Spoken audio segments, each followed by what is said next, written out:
योगी यार न्यू इयरला मस्त गोव्याला जाऊया. ए वाव, न्यू इयर आणि गोवा कसला भारी प्लॅन आहे. हा. एकदम भारी. एक आपण तिथे आहे ना बीचवरती जाऊ आणि समुद्राच्या लाटांमध्ये खूप सारं खेळूया आणि हा मस्त मस्त रील्स पण बनवूयात. वाव. आणि ऐक, तू माझ्यासाठी ना माझं फेवरेट आईस्क्रीम घेऊन ये. आणि ते माझं मस्त आवडतं आईस्क्रीम खात असताना चुकून तुझ्या फेवरेट शर्टवरती माझ्याकडून पडणार आणि मग तू मला रागवणार.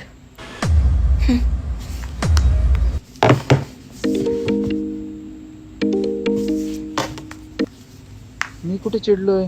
सगळी स्टोरी तर तूच सांगतेस. आणि स्टोरीमध्येच तू माझ्यावर रागून मला नंतरला म्हणालास नेक्स्ट टाइमपासून लक्ष दे म्हणून. हा, मी कधी असं बोललो? हे सगळं तर तू तुझ्या मनाने आता बनवून बोललीस. हा मग तू या आधी कधीतरी असं केलंच असशील म्हणून माझ्या मनात आलं हे सगळं. म्हणून मला सुचलं की तू माझ्यावर रागवलंयस म्हणून. म्हणजे तू माझ्यावर त्या गोष्टीसाठी रागवतेस जे मी बोललोच नाहीये. ही सगळी स्टोरी तर तूच बनवलीस ना. काही असो, मी अशा व्यक्तीसोबत गोव्याला काच जाईन जो माझ्यावर रागवणार असेल. हा, मला नाही जायचं तुझ्यासोबत गोव्याला. तुझं तू एकटं जा. बाय.